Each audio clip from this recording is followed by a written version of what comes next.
राधे राधे। जय श्री कृष्ण दोस्तों। स्वागत है आपका आपके अपने YouTube चैनल हिंदी.com पर। आज हम पितृपक्ष की महान कथा सुनाने जा रहे हैं। कहा जाता है कि इस कथा को सुनने से समस्त प्रकार के पितृदोष समाप्त हो जाते हैं। इस कथा का ध्यानपूर्वक श्रवण करने मात्र से ही मनुष्य के सारे पाप नष्ट हो जाते हैं और उसे अपार धन संपत्ति और सुख समृद्धि प्राप्त होती है। पितरों की कृपा उस पर बनी रहती है। सारे दुख दोष समाप्त हो जाते हैं। सुखी जीवन प्राप्त होता है। यह महान कथा भगवान श्री कृष्ण ने गरुड़ जी को सुनाई थी। आइए सुनते हैं इस कथा को। दोस्तों, एक समय की बात है। पक्षीराज गरुड़ अपने मन में जिज्ञासा लिए भगवान श्री कृष्ण के पास आते हैं और उन्हें प्रणाम करते हुए कहते हैं, हे प्रभु, पितृपक्ष में पितरों की पूजा करने से कौन सा फल मिलता है? पितृपक्ष के दौरान पितरों की शांति के लिए कौन से उपाय करने चाहिए? भगवान श्री कृष्ण कहते हैं, हे गरुड़, तुमने आज उत्तम प्रश्न किया है। तुम्हारे इस प्रश्न में समस्त मनुष्य जाति का कल्याण छिपा हुआ है। जो मनुष्य अपने पितरों को संतुष्ट करता है, उसके समस्त दोष और दुख समाप्त होते हैं। पितरों की पूजा करने से मनुष्य को अपने पूर्वजों का आशीर्वाद प्राप्त होता है। इस विषय में एक अप्सरा और ऋषि की प्राचीन कथा कही जाती है, जो मैं आज तुम्हें सुनाता हूँ। इस कथा को श्रवण करने से तुम्हें तुम्हारे सभी प्रश्नों के उत्तर मिल जाएंगे। इसलिए हे गरुड़, तुम इस कथा को ध्यान से सुनो। इस कथा को जो भी सुनता है, उसके समस्त प्रकार के पितृदोषों का नाश होता है। जो भी इस कथा को सुनता है और सुनाता है, उसके ऊपर पितरों की कृपा सदैव बनी रहती है। गरुड़ जी कहते हैं, हे प्रभु, आपके मुख से इस कथा को सुनने के लिए मैं उत्सुक हूँ। कृपया आप मुझे ये कथा सुनाइए। मैं इस कथा का प्रचार अवश्य करूँगा। श्री भगवान श्री कृष्ण गरुड़ जी को पितृपक्ष की कथा सुनाने लगते हैं। इसलिए दोस्तों, आप भी इस कथा को ध्यानपूर्वक पूरा जरूर सुनिएगा। इस कथा के श्रवण मात्र से मनुष्य के सभी पाप और दोष नष्ट होते हैं। उसे पितृदोष से मुक्ति मिलती है। सभी कर्ज उतर जाते हैं। धन धान्य संपत्ति की प्राप्ति होती है तथा सुंदर गुणवान पत्नी की प्राप्ति निश्चित होती है। संतानहीन को संतान प्रदान करने वाली यह कथा अत्यंत महान है। पितृपक्ष के दौरान इस कथा का श्रवण प्रत्येक मनुष्य को करना चाहिए। इसे श्रवण करने से पितरदेव प्रसन्न होते हैं और वरदान देते हैं। श्री कृष्ण कहते हैं, हे गरुड़, प्राचीन काल की बात है। रुचि नामक एक राजा थे, जो संसार के माया मोह को छोड़कर निर्भय होकर ब्रह्मचर्य का पालन करते हुए निरह का भाव से पृथ्वी पर विचरण करने लगे। उन्होंने संसार की सभी खुशियाँ और भोगों का त्याग कर दिया था। उन्होंने घर में रहना भी छोड़ दिया था। वे एक बार ही भोजन करते थे और वन में भटकते रहते थे। उन्हें ऐसा वैराग्य धारण किया हुआ देखकर उनके समस्त पितृगण अत्यंत दुखी हो गए। अपने वंशज को इस प्रकार से वंश को नष्ट करता हुआ देखकर उन्हें भय लगने लगा। उन्होंने सोचा कि वे स्वयं चलकर अपने वंशज से मिलेंगे और उसे वैराग्य का त्याग करने के लिए कहेंगे। फिर एक दिन जब ऋषि रुचि ध्यान मग्न होकर तपस्या कर रहे थे, उसी समय उनके समस्त पितृगण उस स्थान पर प्रकट हुए। जब ऋषि रुचि ने अपनी आंखें खोलीं, तो उन्होंने 4 दिव्य आत्माओं को अपने सामने खड़ा देखा। उन्हें देखकर वे आश्चर्यचकित हो गए। और उन्हें प्रणाम करते हुए कहने लगे, महान आत्माओं, आप कौन हो और किस कारण से आप मुझे दर्शन देने के लिए पधारे हैं? वे सभी दिव्य आत्माएं कहने लगीं, वत्स, हम तुम्हारे पूर्वज हैं और हम तुम्हारे इस वैराग्यपूर्ण आचरण से अत्यंत दुखी हैं, इसलिए तुमसे मिलने के लिए आए हैं। ऋषि रुचि ने उन्हें नमस्कार करते हुए आदर पूर्वक पूछा, हे पितृगण, आप सभी के दर्शन करके मैं कृतार्थ हो गया, किंतु आप मेरे आचरण से दुखी क्यों हैं? कृपया मुझे विस्तार से बताइए। मुझसे ऐसी कौन सी भूल हो गई है जो मेरे पूर्वज मुझसे असंतुष्ट और दुखी हैं? तब वे सभी पितृगण कहने लगे, वत्स, तुमने किस कारण से विवाह नहीं किया? विवाह स्वर्ग और मोक्ष प्राप्ति का उत्तम मार्ग है। गृहस्थ आश्रम के बिना मनुष्य को शाश्वत बंधन होता है। गृहस्थ में रहकर मनुष्य देवताओं, पितरों, ऋषियों और याचकों की पूजा करके उत्तम लोकों को प्राप्त करता है। वह देवताओं को स्वाहा और पितरों को स्वधा शब्द के उच्चारण से तथा द्वार पर आए अतिथियों और याचकों को दान देकर संतुष्ट करता है। विवाह न करके, संतान को उत्पन्न न करके तुम देव ऋण और पितृजनों के ऋण से मुक्ति नहीं पा सकोगे। संसार में रहने वाले मनुष्य, ऋषि तथा अन्य प्राणियों के लिए भी तुम प्रतिदिन ऋणी ही रहोगे। संतान की उत्पत्ति के बिना तुम स्वर्ग को कैसे प्राप्त कर सकोगे? देव पूजा, पितृतर्पण तथा संन्यास ग्रहण किए बगैर तुम्हें स्वर्ग की प्राप्ति नहीं होगी। सभी पितृ कहते हैं, हे पुत्र, यदि तुमने विवाह नहीं किया तो यह अन्याय केवल तुम्हें कष्ट देगा। मरने के बाद तुम्हें नरक की प्राप्ति होगी और अगले जन्म में भी कष्ट भोगोगे। फिर ऋषि ने अपने पितरों से कहा, पितरों, जीवन में विवाह करना अत्यंत दुखदायक है। इससे पाप का संग्रह होता है और अंतकाल में यह अधोगति प्रदान करता है। इसी विचार से मैंने स्त्री के साथ विवाह नहीं किया है। ऋषि संग परिग्रह करने से मुक्ति नहीं मिलती। जो व्यक्ति अविवाहित रहकर प्रतिदिन विद्या ग्रहण करता है और ज्ञान के अमृत से अपनी आत्मा को निर्मल करता है, वह मेरे लिए श्रेष्ठ है। विद्वानों ने अनेक प्रकार के सांसारिक कर्मों का वर्णन किया, इसलिए मनुष्य को अपनी इंद्रियों पर संयम रखकर तत्व ज्ञान के जल से आत्मा को शुद्ध करना चाहिए।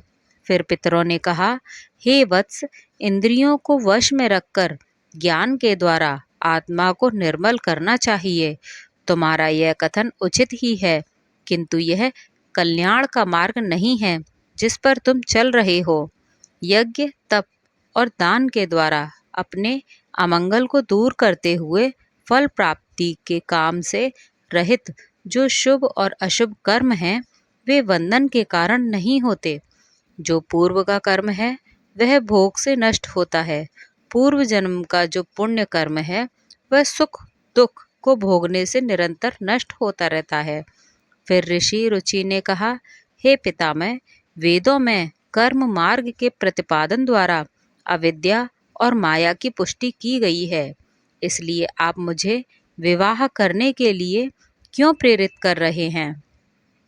विवाह करके मेरा अनिष्ट ही हो जाए। पितरों ने कहा, हे वत्स, कर्म द्वारा जो कुछ भी किया जाता है वह अविद्या है। यह सत्य है, किंतु विद्या प्राप्त करना भी एक प्रकार का कर्म है।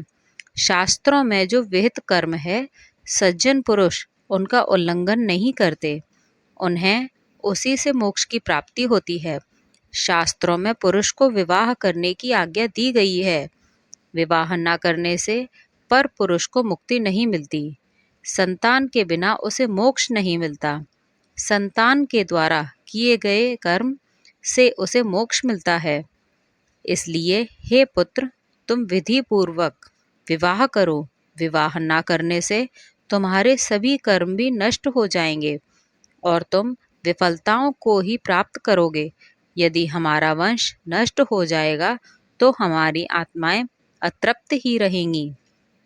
विवाह करके संतान उत्पन्न करके ही तुम अपने पितरों को संतुष्ट कर सकते हो। श्री कृष्ण कहते हैं, हे गरुड़, इस प्रकार से अपने पितरों के वचन सुनकर ऋषि रुचि को बड़ी ग्लानि हुई। उनके विवाह करने का निश्चय किया। फिर ऋषि रुचि ने अपने पितरों से कहा, हे पितृगण, अब तो मैं बूढ़ा हो गया हूँ, कौन मुझे अपनी कन्या प्रदान करेगा? वैसे भी मुझ जैसे वृद्ध व्यक्ति के लिए विवाह करना अत्यंत कष्ट साध्य है। फिर पितरों ने कहा, हे वत्स, यदि तुम हमारे वचनों का पालन नहीं करोगे तो निश्चित ही हम सभी पितरों का पतन हो जाएगा और तुम्हारी अधोगति हो जाएगी।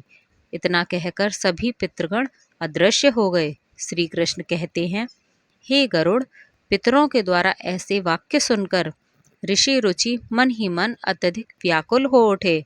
अपने पितरों की मुक्ति के लिए विवाह करने का विचार करते हुए वे कन्या की खोज में पृथ्वी लोक पर विचरण करने लगे, किंतु उन्हें कहीं भी कन्या की प्राप्ति नहीं हुई।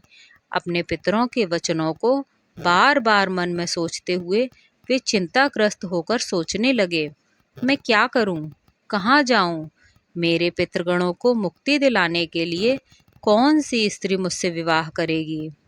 इस प्रकार बहुत देर तक विचार करने के बाद ऋषि रुचि ने ब्रह्मदेव की तपस्या करना शुरू कर दिया। ऋषि रुचि ने 100 वर्षों तक एक वन में घोर तपस्या की। तत्पश्चात जगत पिता ब्रह्मा ने उन्हें दर्शन दिया और कहा, हे रुचि, मैं तुम्हारी तपस्या से प्रसन्न हूँ। तुम्हारी जो भी अभिलाषा है उसे प्रकट करो, मैं अवश्य पूर्ण करूँगा। तब ऋषि रुचि ने ब्रह्मदेव को प्रणाम किया और कहा, हे परमपिता, मेरे पितरों ने मुझे संतान उत्पन्न करने के लिए कहा है, किंतु इस समय मुझे विवाह के लिए कोई कन्या नहीं मिल रही है।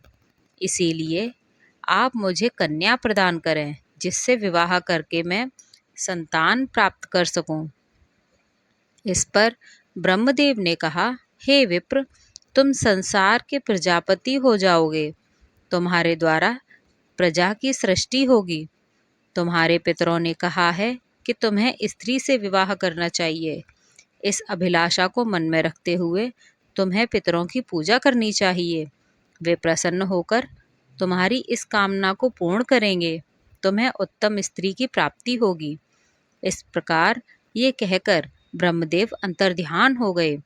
ब्रह्मा जी के वचन सुनकर ऋषि रुचि ने पुनः अपने पितरों को प्रसन्न करने का निश्चय किया। फिर ऋषि रुचि नदी के तट पर पहुँचे और एकांत में उन्होंने अपने पितरों का तर्पण करके उन्हें संतृप्त किया। तत्पश्चात एकाग्रचित्त होकर वे भक्तिपूर्वक अपने पितरों की स्तुति करने लगे। श्री कृष्ण कहते हैं, हे गरुड़, ऋषि रुचि ने अपने पितरों के लिए जो स्तुति की उसे प्रत्येक मनुष्य को ध्यान से सुनना चाहिए। यह स्तुति सब दुख और दोषों को नष्ट करने वाली है। जो केवल एक बार इस स्तुति को सुनता है उसके अनेक पाप नष्ट होते हैं और उसे पितरों का आशीर्वाद प्राप्त होता है। इसलिए तुम इस स्तुति को ध्यान से सुनो, तभी यह कथा सुनने का फल तुम्हें प्राप्त होगा। महात्मा रुचि इस प्रकार स्तुति करने लगे।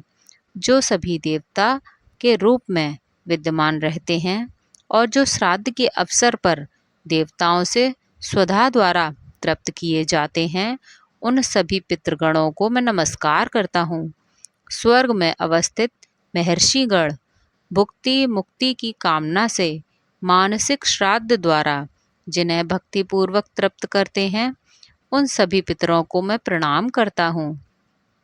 अग्नि, स्वात, वर्षद, आज्य और सोमपति गण हैं, वे सभी इस श्राद्ध में मेरे द्वारा संतृप्त होकर तृप्ति को प्राप्त करें। अग्नि स्वात पितृ मेरी पूर्व दिशा की रक्षा करें। वर्षद नामक पितृगण सर्वदा मेरी दक्षिण दिशा की रक्षा करें। आज्ञ पितृ जन पश्चिम दिशा की तथा सोम पितृ गण उत्तर दिशा की रक्षा करें। यह समस्त पितृजन राक्षस, भूत, पिशाच और असुर गणों के कारण उत्पन्न दोषों से नित्य सब प्रकार से हमारी रक्षा करें। विश्व विश्व भुक आराध्य धर्म धान्य शुभानंद भूतिद भूतकृत और भूत नामक जो पितरों के 9 गण हैं तथा कल्याण और कलदरा श्रेय कलता हेतु और अनघ नामक जो पितरों के 6 गण कहे जाते हैं और वर वैरण्य वरद तुष्टि पुष्टि विश्वपात और धाता नाम से विख्यात यह 7 गण और पितृगणों के पाप विनाशक जो महान महात्मा महित महिमावान और महाबल नाम से प्रसिद्ध यह 5 गण हैं। उन गणों के साथ सुखद धर्म दुरई अत्यंत प्रसन्न हो गए और उसी समय एक दिव्य तेज उत्पन्न हुआ जो आकाश मंडल में चारों ओर व्याप्त हुआ। संपूर्ण विश्व को अपने तेज से आच्छादित करने वाली उस रोशनी को देखकर ऋषि रुचि अपने घुटने पर बैठकर फिर से पितरों की स्तुति करने लगे। रुचि की स्तुति सुनकर पितृगण अत्यंत प्रसन्न हुए और वे उनके सामने प्रकट हुए। ऋषि ने पुष्प गंध और अनुलेय पदार्थों का उन्हें निवेदन किया। वे सभी पितर उन्हीं को धारण करके उनके सामने प्रकट हुए। रुचि ने भक्ति पूर्वक हाथ जोड़कर अपने पितरों को प्रणाम किया और निवेदन किया। प्रसन्न होकर पितरों ने कहा, हे पुत्र, तुम्हारी इस स्तुति से हम अत्यंत प्रसन्न हैं, इसलिए तुम्हारी जो भी कामना हो वह निसंकोच होकर कहो। फिर नतमस्तक होकर रुचि ने पितरों से कहा, हे पितृगण, ब्रह्मदेव ने सृष्टि की रक्षा करने के लिए मुझे प्रजापति बनाया है, इसलिए मैं आप संतान उत्पन्न करने में समर्थ गुणवान चरित्रवान पत्नी की कामना करता हूँ। फिर पितरों ने कहा, हे वत्स, इसी स्थान पर अभी इसी क्षण तुम्हें उत्तम मनोरमा पत्नी की प्राप्ति होगी और उसी से तुम्हें पुत्र होगा।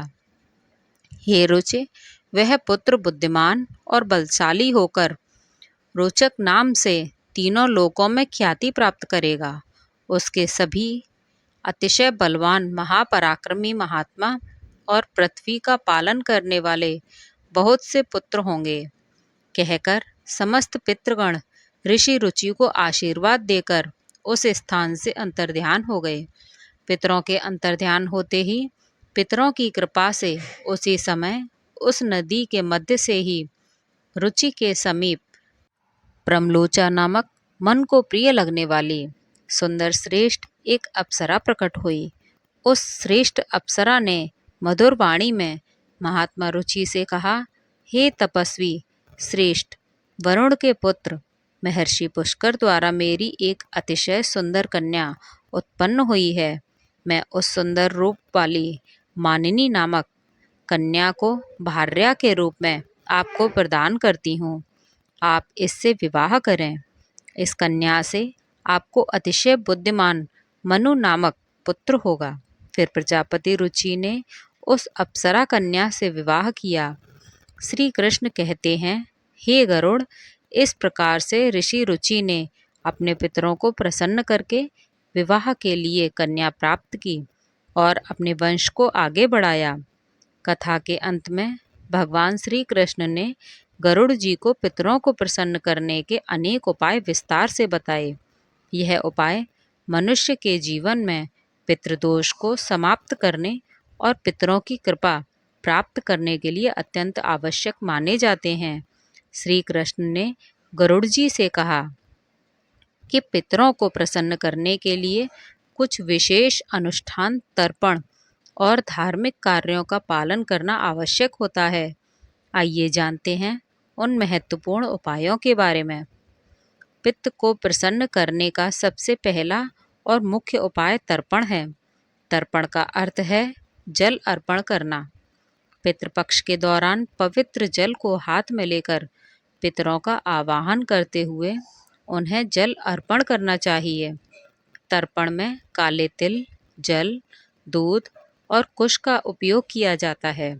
यह कार्य पवित्र मन और श्रद्धा से करना चाहिए, जिससे पितृगण तृप्त होकर प्रसन्न होते हैं। तर्पण करते समय पितृभ्य स्वधा ना मंत्र का उच्चारण करना चाहिए, जिससे पितृ संतुष्ट होते हैं और आशीर्वाद प्रदान करते हैं।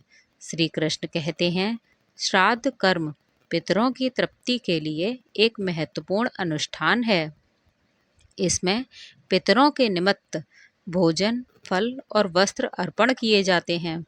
श्राद्ध कर्म करने वाले व्यक्ति को ब्राह्मण को भोजन कराना चाहिए और उन्हें वस्त्र एवं दक्षिणा देकर आशीर्वाद लेना चाहिए। श्राद्ध के दिन विशेष रूप से सात्विक भोजन बनाना चाहिए, जिसमें खीर, पूड़ी, सब्जी और अन्य पौष्टिक एवं ताजे खाद्य पदार्थ शामिल हों। इस भोजन को पवित्रता के साथ पितरों के निमित्त अर्पण करना चाहिए। तीसरा उपाय श्री कृष्ण ने बताया, गाय, ब्राह्मण और अन्य जीवों को भोजन। पितरों को प्रसन्न करने के लिए गाय, कुत्ते, कौवे और ब्राह्मणों को भोजन कराना अत्यंत शुभ माना जाता है। इन्हें भोजन अर्पण करने से पितृ तृप्त होते हैं और प्रसन्न होकर आशीर्वाद देते हैं। विशेष रूप से श्राद्ध के दिन गाय को हरी घास और रोटी खिलाना, कौवे को चावल व खीर खिलाना शुभ माना जाता है। इन कार्यों को करने से पितरों की कृपा प्राप्त होती है और पितृदोष से मुक्ति मिलती है। श्री कृष्ण कहते हैं, पीपल और तुलसी के वृक्ष की पूजा करना पितरों को प्रसन्न करने का महत्वपूर्ण उपाय है। पीपल का वृक्ष पितृगणों का निवास स्थान माना जाता है और तुलसी का पौधा देवी लक्ष्मी का प्रतीक होता है। श्राद्ध के दिन पीपल और तुलसी की पूजा करके पितरों को तृप्त किया जाता है। पीपल के वृक्ष के नीचे दीप जलाने से पितृगण प्रसन्न होते हैं और परिवार को सुख समृद्धि का आशीर्वाद देते हैं। श्री कृष्ण भगवान ने गरुड़ जी को बताया कि व्यक्ति पितृदोष से पीड़ित होता है, उसे गया जी या अन्य पवित्र तीर्थ स्थानों पर जाकर पिंडदान करना चाहिए। गया जी में पिंडदान करने से पितृ संतुष्ट होकर मोक्ष प्राप्त करते हैं और वंशजों को आशीर्वाद देते हैं। पिंडदान के समय काले तिल, कुश और चावल का उपयोग करके पितरों को अर्पण करना चाहिए। यह प्रक्रिया पितरों को तृप्त करती है और उनकी आत्मा को शांति प्रदान करती है।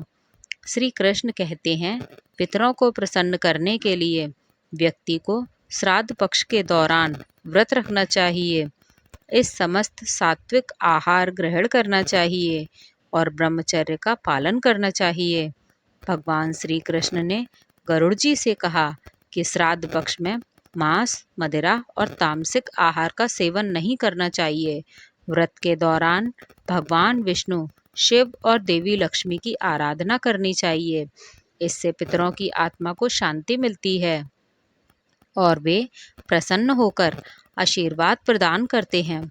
श्री कृष्ण कहते हैं, पितरों को संतुष्ट करने के लिए गरीब ब्राह्मणों और साधुओं को अन्न दान और वस्त्र दान करना चाहिए।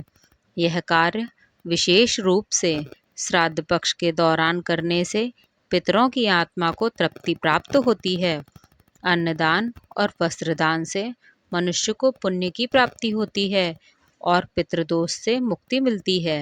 इस कार्य से पितृ प्रसन्न होकर घर परिवार की सुख समृद्धि का आशीर्वाद देते हैं।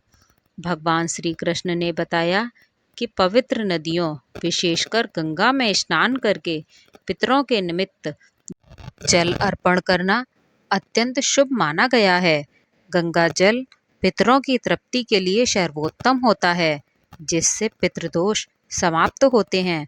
गंगा में स्नान करने से व्यक्ति के पाप धुल जाते हैं और पितरों की आत्मा को शांति मिलती है। इस कार्य से पितृ प्रसन्न होकर आशीर्वाद प्रदान करते हैं।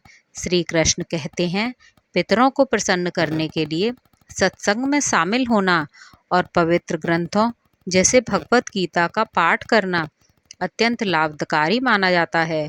पितरों की शांति के लिए गीता के 11वें अध्याय का पाठ विशेष रूप से लाभकारी होता है। भगवत गीता के पाठ से पितरों की आत्मा को शांति मिलती है और उनके वंशजों पर उनकी कृपा बनी रहती है। भगवान श्री कृष्ण ने गरुड़ जी को यह भी बताया कि जो व्यक्ति इन उपायों को श्रद्धा और विश्वास के साथ करता है, उसे जीवन में सभी प्रकार के सुख और समृद्धि प्राप्त होते हैं।